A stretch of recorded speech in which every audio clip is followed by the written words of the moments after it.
Pababoy ko saglit para sa batang makulit. Gusto mo ng hagupit na dadanasin mapait. Puta shit, lupit, lumbog sa pet mong masakit. Iba ako pag nangulit sa dista, oops, saglit. Pagbibigyan kita sa malupit na bagsakan, di kagaya mong supot na tunog na sagasaan. Multi mong pilit ay parang tren na nasiraan. Dito barkong padigmaan pero teka.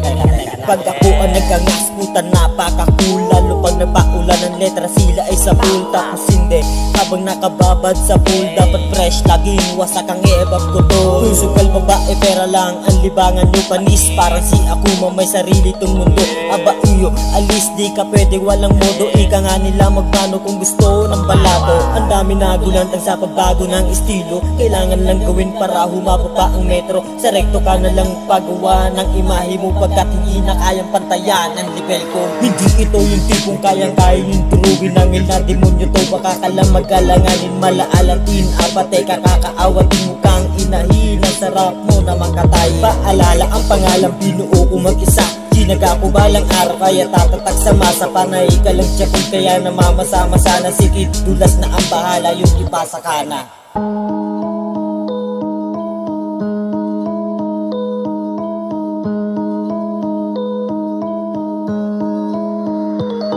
Sila yung mga taas na nakakairita, pero meron din naman na kayo ko kumabida. Madalas mo makikita sa komente yung iba natatago sa litrato na hindi sa kanila. Pero may bida-bida hasta akala mo kung sino yung bilang apila. May salita na agresibo, ang isip tapos itatama ang mali mo sa paraan na saan lalabas na matalino. At para mapansin lahat pinagdulo ko sa mga kwento mo, dahil mo ba sarili nolo mo? At tayong patanggal at pangalis sa modo mo. Katotohanan na sa palusang paling na totoo. Sige ko na pinakabida kahit di na pagpilitan. Wala na makatigit na makahigit sa kalingin. Pero sa sobrang mong galing, akin naman naisipan, di ka na dapat tanggapin sa pagalingan. Diretso na libingan.